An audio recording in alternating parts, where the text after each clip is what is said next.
Welcome back to another episode of Toxic Mold Sucks. I'm Elizabeth Craig, Executive Director of Malachi's Message and co-founder. Emily Rochelle is co-hosting today. She is our co-founder and our board chair. We are so excited. We've had this guest on before. Hopefully you've heard the interview. We are going to talk to Lisa Piper again. She came on, should have been probably the last episode if you're listening in order, and she told us about her mold story and about the illness that her family has faced and just honestly the trauma that has existed due to mold. We talked a little bit about how it could have been helped in the beginning stages of this whole deal. And so we wanted to jump back on with her and let you all hear very directly what happened with their actual housing situation. So what happened to the house, the types of inspectors they hired, what she would have done differently, because it's something that we hope other people can use as a resource when they're looking at homes, especially in the Texas area, when they're looking at homes, and some questions that you can be thinking about so that you aren't taken advantage of. Lisa, we're so excited. Thank you for joining us again. Yes, thank you for having me. Really, I appreciate it. Lisa, I'm just going to dive right in and ask, how did you find mold in your home? So we actually purchased this house so that we could have a bigger house for my mom we were caregiving for, which has Alzheimer's. And it also came with an acre of land so that we could grow food for our business, our organic food co-op. And when we moved in, we couldn't smell it, couldn't see it. There was nothing visible at all. We thought there was a little mustiness in the utility room off to the side, and this is a part of the house that they had added on, and it's actually kind of a separate part of the house with the door. And so we just always kept that door closed, really thought nothing of it because the rest of the house was fine. We ended up finding the mold in our house because of my youngest, my now 22-year-old, who was 21 at the time, was getting very sick. We were all getting sick, but of course, none of us attributed that to the actual house. Why would we, right? And so we've ended up finding it because my kid was getting sicker and sicker with severe OCD, severe motor tics, neurological problems, nosebleeds. It turned to seizures. That's when I went, wow, this is too much. My kid, literally my 21-year-old, came down to the kitchen one night, threw my kid as they them, threw themselves on the floor, just like toddler style tantrum, crying, screaming, my brain is on fire, make it stop, make it stop. That's when I realized this is brain inflammation, something's going on here. And I found pandas and went, oh my gosh, that can be, viral, bacterial, fungal. Whoa, fungal, let's get the house checked. So that's when I started my little dive into it and looked for the mold. It was interesting because when we bought this house, we bought it as a fixer-upper, right? It's a little bit older house from the 60s, kind of farm style, country style, on an acre of land. That's what we thought we wanted. Oh boy. And we knew we had money to invest into it to fix it up a little bit. We had to redo electrical. We had to redo some plumbing. When we first got the key to the house and moved in, we went to get electricity and gas turned on, and they said, oh, you have a gas leak somewhere? We can't turn it on until you fix it, get a plumber. That was day one. So we did what we thought you're supposed to do. You hire the professional, have him come in, see what he can find. Turns out he said he had to poke little holes in the walls, little squares, to go and find the leak in the house. And we went, oh gosh, that's weird. He must have poked a dozen holes in the wall, made little, very, very intentional. He's looking for the piping, right, to find the gas leak. And he did this in the bathroom. He did it in the living room. He did it in the kitchen, finally found the leak, which is kind of an important little piece of our story here. Those holes in the wall, right? Couldn't see anything in the wall, but then he went, oh, look, I found it. So we paid for plumbing to all be completely redone. We paid for electrical. We paid for a lot of things. But it was the little holes he poked in the wall that literally began releasing all these mycotoxins we had no idea were behind the walls. That's when it really started, and we had no idea. We understood, back then, of course, we knew nothing about mold. Now, obviously, we've educated ourselves. But looking back now, what happened was it literally was disturbing the mycotoxins behind the wall, getting them to come out into the air. And the funny thing is, I kept looking at the walls. And, you know, when you have plumbing done like that, they don't fix the holes in your wall that they make. They just fix the plumbing and then they go on their. Now, Lisa, we can't hear you for some reason now. Oh, there you go. Okay. Wow. There you go. Okay, fun. That's okay. You were talking about they didn't fix the holes. Yeah. Right. Yeah. So they didn't fix the holes in the walls, and then we lost you. Right. So of course, with plumbers, they don't fix the holes in the walls. They just fix the plumbing, of course. And so I went to go patch up the little holes as I could. I'm doing my part. Jeff's doing a lot of fix up stuff in the yard and outside. So I'm doing little things. I couldn't get to one part, which was, this is a partial 2-story. It's kind of a 1.5 story. So it was that upper vaulted ceiling part that the holes were in there, and I couldn't get up there to fix it. So it sat there for months and I didn't fix it. Meanwhile, for months, here we are, right? Exposing everything. And you know, it's one of those things that we hear so many people, oh, if you have mold, throw bleach on it, it kills it. Oh no, we didn't do that. Thank God. We didn't even know about mold then. But it's one of those things where once that has started, you can't stop it. So we had no idea what was actually happening, where mycotoxins are in the air, we're breathing it, we're getting sick, had no idea that's what it was from. You know, it's a scary thing when you actually educate yourself about how that works. And so many people, oh, you found mold in your house, did you bleach it? You know, you can't. It's like a skunk, right? You know, he's there and you know the problems he's going to cause, and you can try and get rid of the skunk. You can try and bleach the skunk. You can remove the skunk from the area, but once you disturb him, he releases his poison or his toxins, right? And he's out of the room, but you still smell him, and his poison's on everything. It was like that, only without the smell, right? Once you kick the skunk, you can't unkick him, and it was there. And that's how we started getting sick. And then after realizing my kid was sick, started looking for, hey, we need to get an inspection. And this is, just to clarify too, I know we talked about it a little bit yesterday, you guys had spent months before this home, correct, trying to find a home that had not been flooded during Hurricane Harvey? Right, exactly. So we were very intentional. We literally spent 7 or 8 months driving our poor realtor crazy looking for a house, because we wanted to make sure it was the right fit for mom, the right one for us. Everything was just what we needed. And making sure it had not been flooded during Harvey, because where we live, of course, that's everywhere. We looked at everything. People who said, oh, we fixed it, new floors, meant nope, that's a no for us. We know what that means, code for Harvey flood. And we thought we actually found another house before this one, and we had put a bid on it, and thankfully found, our inspector said, no, this thing was riddled with mold. And so we got out of that and didn't get that mold infested house so that we could get this one instead, which we thought was clean, because it said it had not flooded during Harvey except for one tiny little part of the utility room, the one that we thought was musty, that's separate from the rest of the house with a separate door. And that was the only thing that said it had a small amount of intrusion, and that was it. That's all that was disclosed, which was very wrong.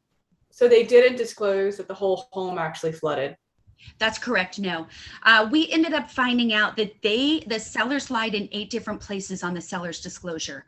Half of that having to do with what ended up hurting us and causing us to lose everything. They had said that there was no termite damage, and there was extensive termite damage, because of course that goes hand in hand with water intrusion, water damage, water rot, right?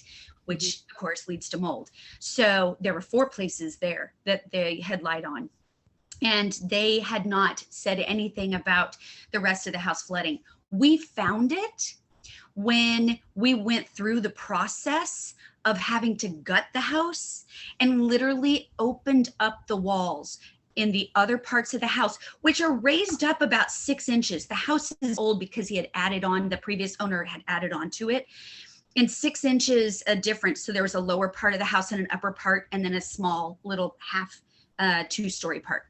The upper part, we went and looked, and that's when we gutted and opened those walls. And you could see it was an 18-inch flood cut done all the way around when we opened it up, and the materials were dated on the bottom part post Harvey, just like weeks after Harvey, the manufacturer dated. And then above that, it was manufacturer dated in the 80s when they had done the addition. So we saw it was everywhere. We saw it everywhere when the proof that, yeah, sure enough, that is what had happened. And they didn't disclose that. They also did not take out, they didn't even remediate properly at all, because they did not take out the kitchen part, the cabinets against the wall. Because when you have mold and water intrusion goes in, you have to take out the cabinets because they're against the sheetrock to get to the sheetrock. They didn't do any of that. That was actually the most horrifying part. The worst part by far with mold was what was in between the back of the cabinets and the sheetrock in the kitchen, in the walls. It was almost 1/2 inch thick black mold on the bottom of the floor and going up. It was something out of an alien movie. It was horrible and scary, really bad. Yeah. That's just a little infuriating though. 8 places, knowing, right? Like that. Yeah. I know we're going to look at that a little bit more and what you can do as you're looking for a home. Yeah. But yeah. Yeah, it was interesting because they actually also had lied about the age of the roof of the house. They had said it was 4+, I don't even know how you get away with that on a seller's disclosure, 4+ years old. That's vague. How that got away with, I don't know. The inspector went, yep, check, it sure is. When we ended up having to have a new roof put on before we knew it was a tear down, we ended up having to go through the process of having the roof evaluated. And we had 2 different insurance companies and roofers, 2 different general contractor and a roofer go and look. And they said, no, the shingles, the date of the tar paper, this is all 18-year-old roof. And underneath it was so rotted. Horrifyingly rotted. That's where a lot of the intrusion came in, water intrusion came in as well. So these people didn't lie a little, they lied a bunch. They sure did. Because of it, your whole family has just been through a nightmare and just devastated on every single level, health-wise, financially, relationship-wise. I mean, this is ridiculous. Yeah, absolutely. This, because of that right there, that not being disclosed, it has affected every single facet of our life.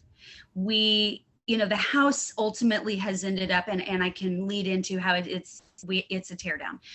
We lost everything we owned. Every stick of furniture had to be thrown away. Everything was contaminated very badly. We lost our health, and that is the most important thing, all of us. Of course, we lost pets that died. We lost our cars. We almost lost our business, and we're trying very hard to turn it around now because we were too sick to work there for a while. So every aspect of our lives, emotionally, holy cow, the PTSD is really deep with us. The trauma that we're trying to work through and turn around. It's really deep. Yeah. It's amazing how the whole thing unfolded. So let's talk about your inspector. Sorry, I said that wrong. Tell us about that process. Did you hire a mold inspector? Did you hire a mold remediation contractor? Because, Texas has rules, laws, and regulations. How did that process go and what happened? So we ended up, when I first found the idea that, hey, my kid's sick, I think there's mold in the house, we actually did what most people do, went and bought a little online kit with Petri dishes. Let's just see if there's really mold, right? And I followed the instructions and I put them in 5 different places in the house, and I waited the amount of time, and then I waited for it to grow, and it grew so much mold in all of them. I thought something was wrong and I had messed up the test. I honestly thought this can't be humanly possible. And so something's wrong. We better get a professional. So I asked around, what do you do when you know nothing about mold or mold remediation? Where do you turn, right? So I turned to Angie's List. There's got to be credibility there. I had no idea where to go. So I got an inspector, throwing a dart at the dartboard, right? Got an inspector come out. He did an air inspection, air control. He did not do an ERMI. He did not do swipe. He only did air in several places, inside out, 3 places. Came back with, yeah, absolutely, you have a lot of mold, and here's a protocol, and I recommend these remediators, and they're not supposed to do that, but I recommend these remediators, right? So then I'm like, oh, I'm going to go on my own and do some research. And we ended up getting a second mold inspector because I thought it can't be this bad. It can't be. And this actually came from somebody else who was like suggesting, try this. Okay, so I tried this person. This person also did air, only he did not do ERMI, which looking back, I would change. However, he was more thorough. He did way more air, and he did it for longer. He did it in every room. And he said, yeah, he did find quite a bit more. His protocol that he came up with was way more extensive and more informative. And so we went with him. Did your mold inspector only do air sampling, or did he actually go in and do the assessment where he identified where the mold growth was throughout your home? And then 2, what caused that area to grow mold? Because yes, it obviously flooded, but were there other sources that needed to be corrected? Yeah, so the second one that we actually went with, he was way more thorough. He told us, here's exactly, he only did air, and he should have done a swipe, but later he came back and did swipes.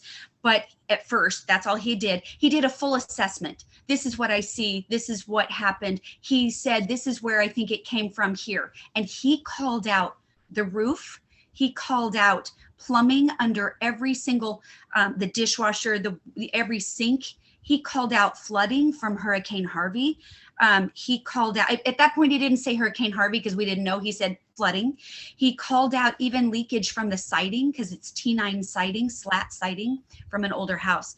And so he did identify it and told us we have to fix these things right before you can actually call it finished and remediated after the remediator comes through. So at that point, based on that, we went and looked into getting a new roof because obviously we have to fix this. So we got the plumbing fixed. We paid for a plumber, got that fixed. We didn't want to disturb anything until we were in full remediation. So we didn't go into the dishwasher and look at all that or the, refrigerator, but we did go and look at, okay, the roof needs to be done. I went through insurance and I got denied, and I went through insurance again and got denied, and insurance again, because silly me, I said the M word. I said, we have mold from water intrusion. Okay, had no idea you don't say that to an insurance agent, because in the state of Texas, I did not know that insurance doesn't cover mold. That is something you have to buy a separate policy, which of course, when you're shopping for insurance, they don't tell you that. And if you do get the separate policy, usually only covers $5 to $7 grand, which is nothing in remediation, absolutely nothing.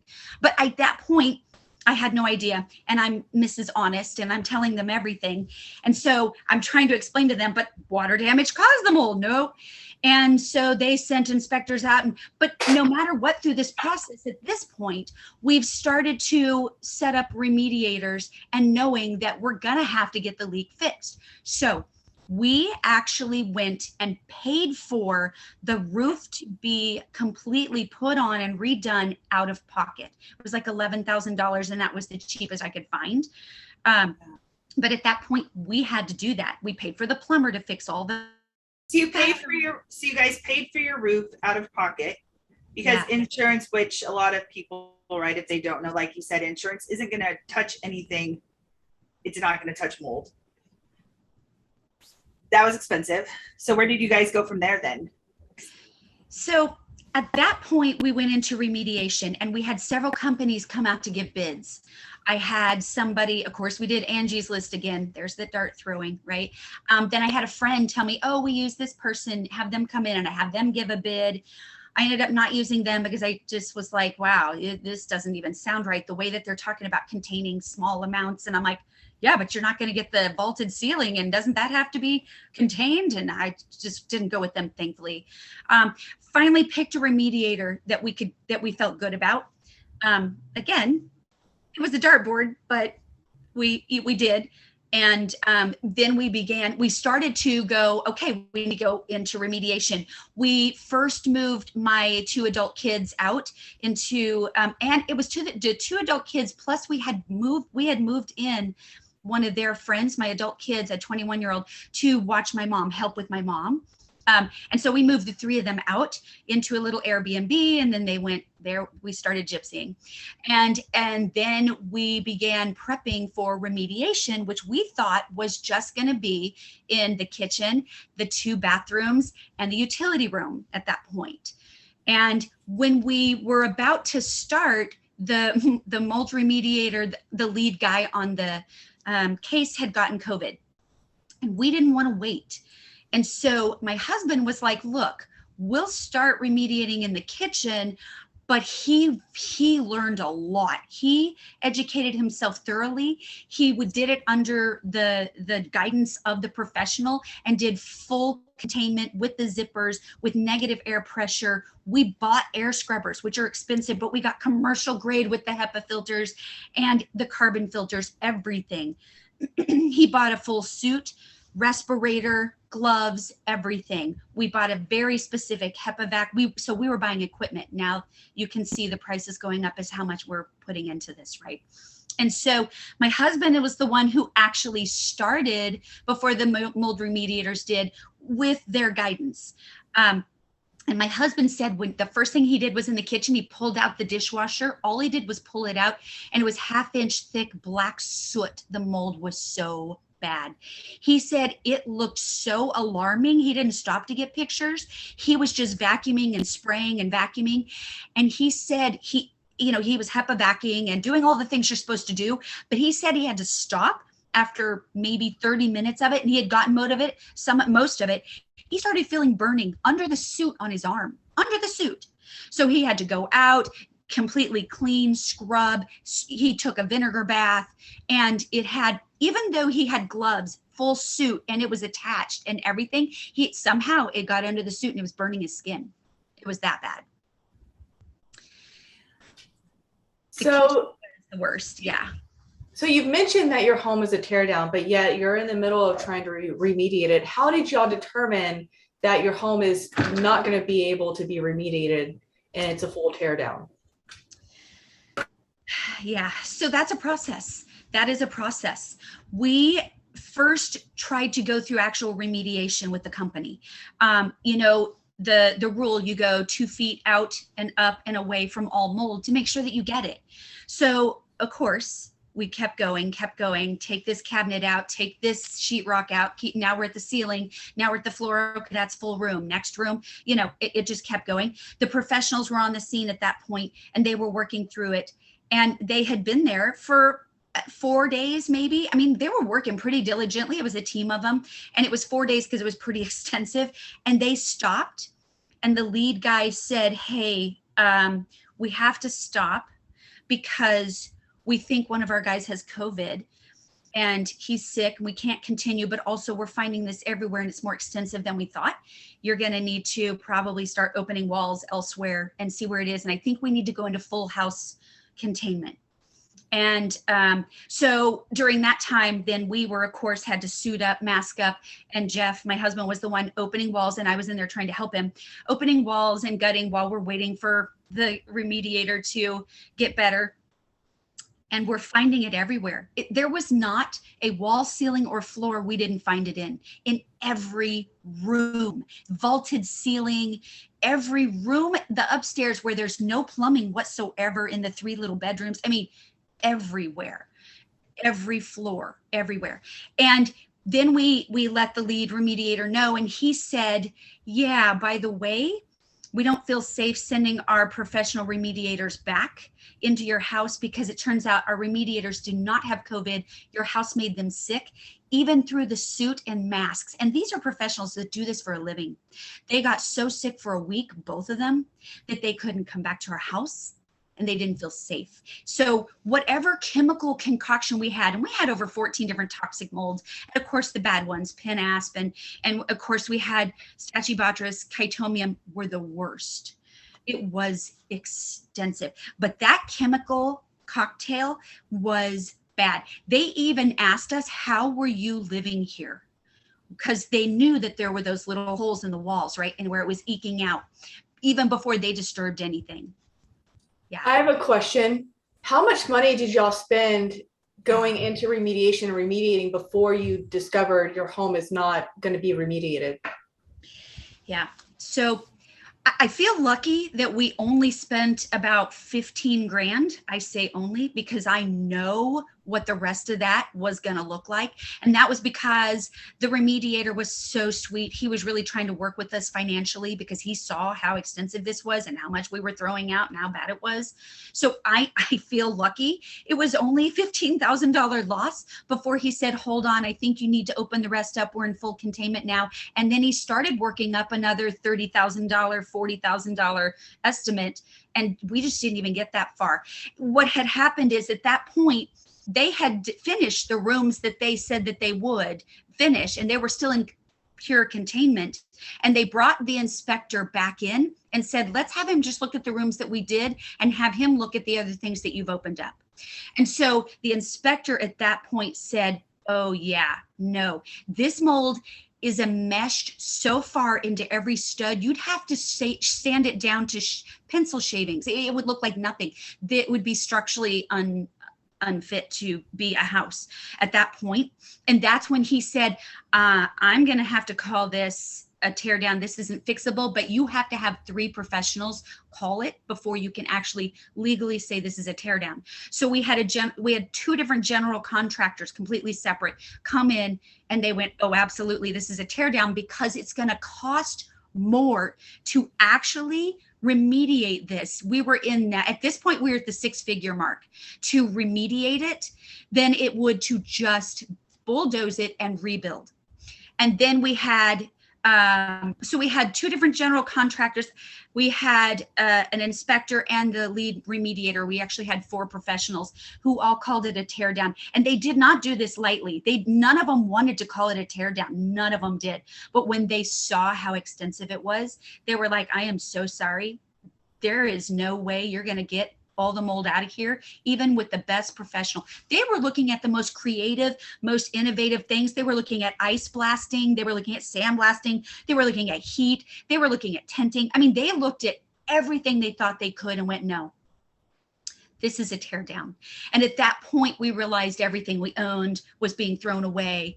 I mean, we must have hauled off 5 giant dumpsters, giant truckloads going to the landfill of all of our belongings, which of course, everything we owned were family heirloom antiques. We had my mother's stuff. We've got, our stuff, my kids' stuff, everything. It was horrible. So the loss went beyond the house. It was everything we owned, of course.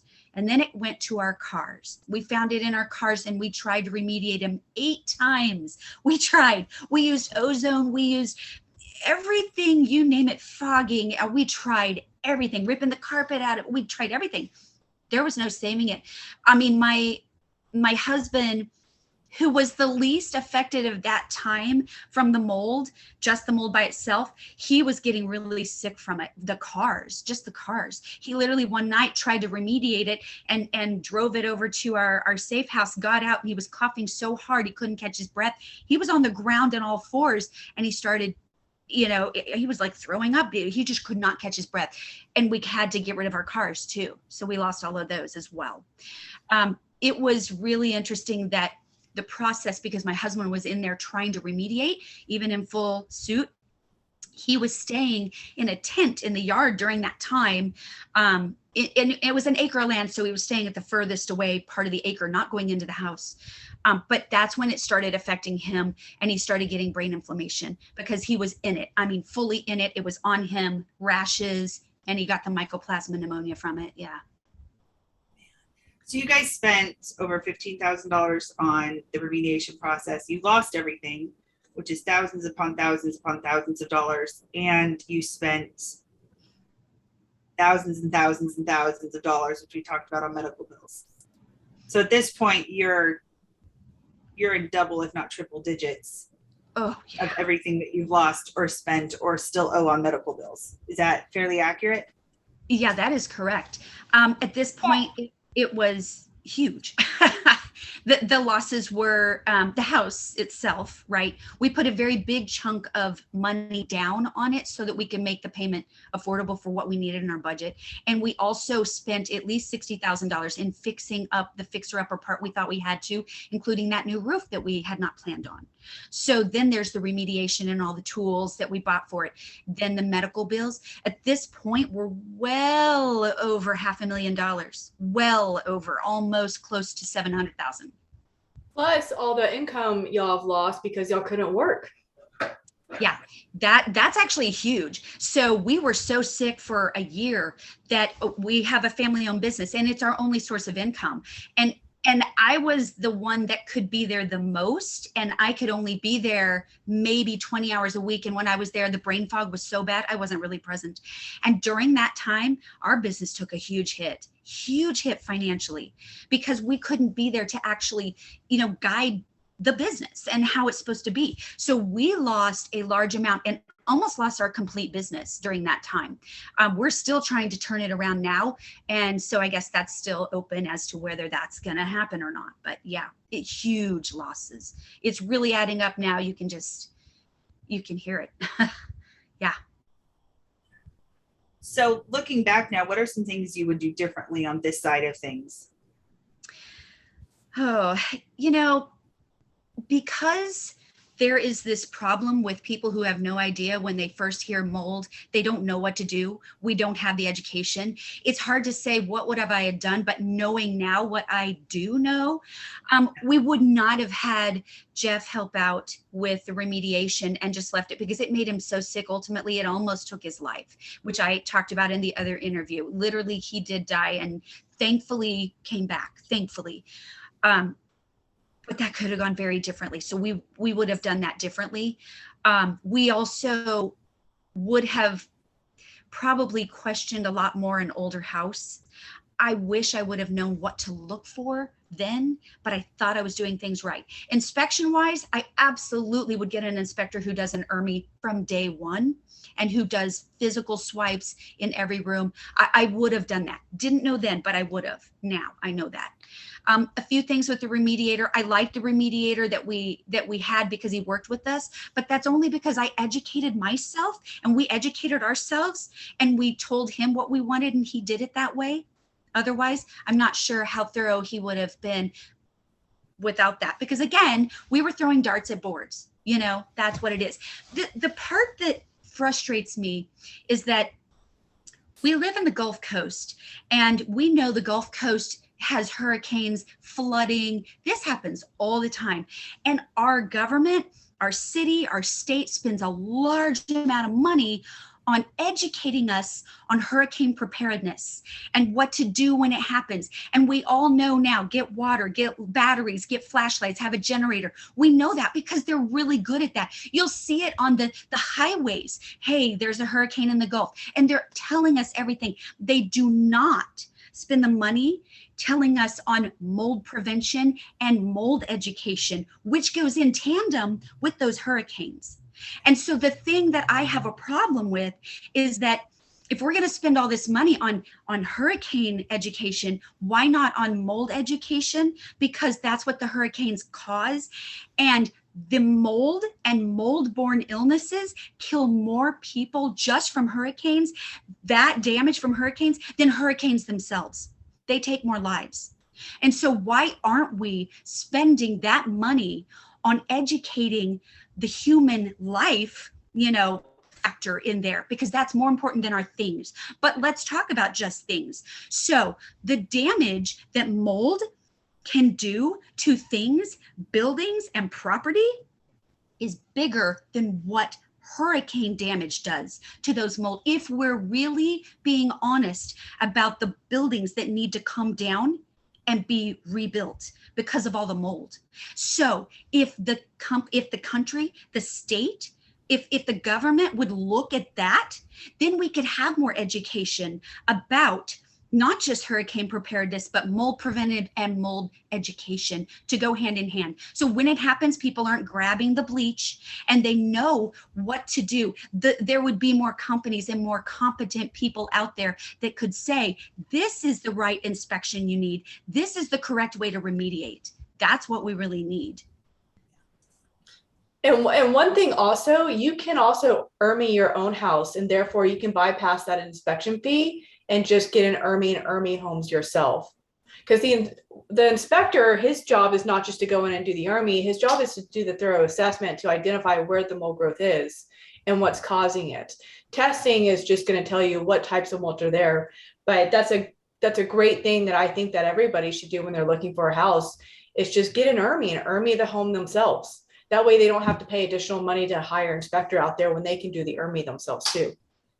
Yes. And so that is exactly what I'm talking about of education. People don't know that. They don't know that they can ERMI themselves. They don't know even what it means. What am I looking at? They don't know how to read it. So what if we all knew a hurricane's coming and we're going to get our batteries and we're going to have our water and I'm going to have phone numbers right here ready for mold and what to do if I see it and when it happens, because it'll start growing within hours afterwards in that stale humidity, that is the education right there. That's what I'm talking about. That's what we need.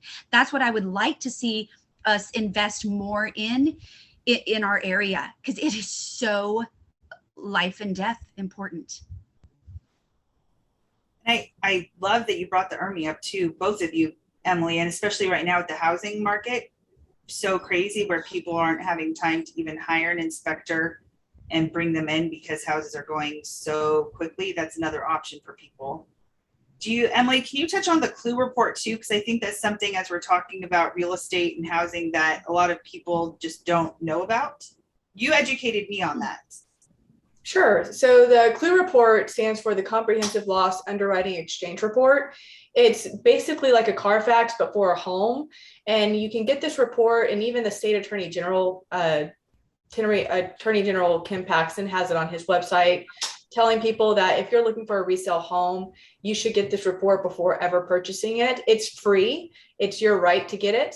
And so you would just go to the home insurance company and you would ask them to give you this Clue report. And that's going to tell people any claims, whether they were covered or denied, that the current owner had submitted in the last, I think it goes back to 7 years. So for the last 5 to 7 years, if there were any claims that were submitted on this home, whether they were covered or denied, it would be listed on this Clue report, which would then help people see, okay, well, it looks like they submitted a claim for, an HVAC issue or, a pipe, leak or a roof leak. Like, I need to have this, checked out more, make sure it was actually fully fixed before we buy it. It's a great report. And it's the first report that an attorney in a situation like this is going to pull to see what is on that Clue report that wasn't disclosed like it should have been disclosed in the seller's disclosure. Yeah, that is, we did that, and I'm very grateful that we did that. And we kind of had to maneuver our way around this because we have had to enter into litigation for this process. And thankfully we did that. We found all sorts of information. FEMA money was given and it clearly wasn't used correctly on our house, and all sorts of things we found out after the fact. But it is a little scary. I'm hearing a lot of people now buying houses very quickly without getting inspections. That just scares me that's where we are. Yeah. Because it is not worth your health or life to skip that. Yeah. And you might be in a house now, but in 3 months, your entire family, like you said, is going to be sick, and you're going to wish you hadn't bought in that house because now it's your responsibility. and it's going to cost a lot more than if you had just waited. Yeah. Other thing too, now we want to, I think the hard part on that, to your point, is that people move in, but they don't always know it's the house making them sick. And so people will stay for years and not know. And that's the educational part, that one little facet that scares me. Thankfully, those of us who go, oh gosh, I gotta research, I gotta find it, that's great. That's the path we go, but too many other people don't. And they get sick and they don't know why. And doctors don't catch it. Conventional doctors do not look for mold or mold-borne illnesses. And they're famous for going, everything's normal on your labs, and it's just not. And then people end up dead because of it. That's just not okay. I know the other thing we wanted to mention too with this interview is if people don't know, and this is all stuff I learned going through mold too, right? And from Emily and their business, but you can check to see if your inspector and your remediation company, if they are licensed in the state of Texas. So there are rules and regulations put on that in the state of Texas, which is fantastic. And that's actually for our assistants, one thing we require is that people have used a licensed MAC and a licensed mold remediation company. So you can go to TDLR's website, and we will put that with this video too. And you can search by their name and by their license number.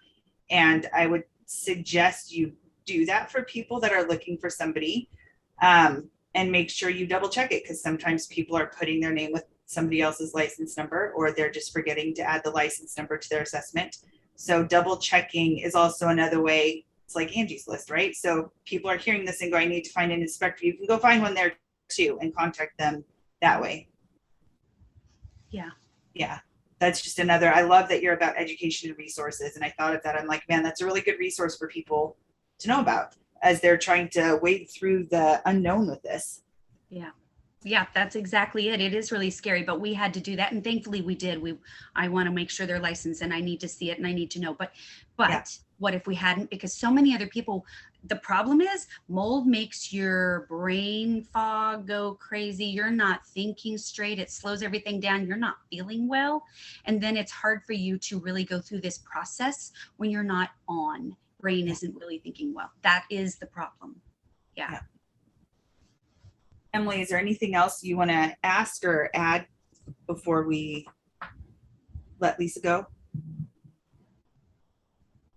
No? Okay. Lisa, is there anything else you'd like to add? I know we're going to, at the end, we're going to talk again real quick about how people can help you guys out. And we're going to make sure we post links to your store and to the other things we've talked about. But is there anything else you'd like to, oh, Emily.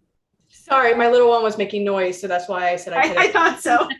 I didn't add you can edit all of that. I just want to say thank you, Lisa, for sharing your story.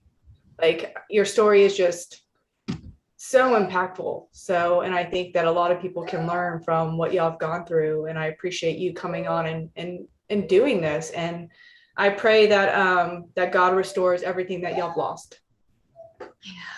Thank you. I am really grateful that you've given me the opportunity to talk about this and to put our story out there. I'm so grateful for everything that Malachi's message it has offered, and prayers, absolutely, because sometimes that's all we have day to day going through this. People have no idea unless they've been through it just how deep and how extensive it is. So thank you so much. Really, really appreciative of everything that you guys have offered.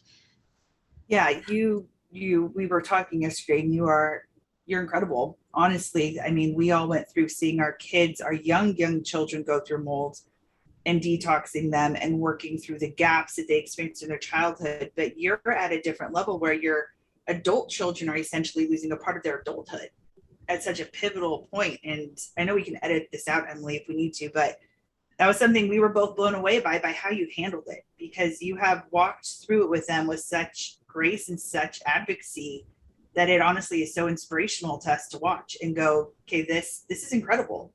So you are, for us personally, we've talked, and you're somebody that out of everybody we've talked to, you stood out in very, very big ways. Well, thank you. It's funny you say grace, because it sure doesn't feel that way some days. Oh boy. It is difficult. It's so difficult to sit and watch. I literally, my kids are at that age of, I'm ready to launch. I'm an adult, but then I'm ready to go start my life, but can't because Yeah. I'm so extremely sick. My kids, both of them, repeatedly at different points in this process have come to me bawling, saying, Mom, it isn't even worth it anymore. What's the point of being here when I'm sick all the time? Is this what my life is going to be like? I'm supposed to be out there, getting in relationships, starting my career, getting my new place to live. I have friends getting married, having babies. They're starting life. And I am being told I have new illnesses for the rest of my life that are going to cause pain and suffering. And am I ever going to get my brain back? Is this brain damage forever? And I have to have those real conversations with them of, it's okay, we're going to turn this around, you got to have hope. And of course they just say, but nothing's working, we've tried everything, because that's how it feels. Sometimes it's so hard. It is so hard as a mother to have those conversations with your kids and be the cheerleader once again. Know that somewhere there's got to be some faith and some hope that we're going to turn it around, and somehow there's going to be good coming out of this. We just don't know what it is yet. My oldest is actually going to college now for psychology, and she wants to actually go into a specialization of PANS, PANDAS, AE, so that she can bring a different aspect there to mental health and really do some more recognition. So I know some good things can come out of this. I know it can, just not there yet. And it's hard. It's hard to watch as a mother. So hard. Well, we want to be your cheerleader a little bit. You've been theirs, so we want to be your cheerleader a little bit. And so I know we are updating your personal campaign, but for anybody listening, if you go to malachi'smessage.org, you will see under our donate button where it says personal campaigns, and you can click there. And the Piper family, they have been accepted for medical bill reimbursement, and you can go and donate directly to that. We're on a first come, first served basis, unless somebody creates a campaign, which Lisa chose to do. And then once her account is full and the level of assistance we've offered her is met, all of that funds go directly to them to help pay their medical bills and to reimburse them for the medical bills they've paid.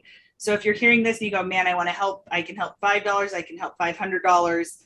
I promise any amount is incredibly helpful right now. This family has gone through it and they need help. We heard yesterday how they literally were hands and feet of Houston to people during Hurricane Harvey, and they brought hope, they brought meals, they brought supplements, they were just giving and giving and giving. And again, during COVID, we heard to people that were on the front lines. And so we just figure it's our turn to give back to this family that has given so much back to their community.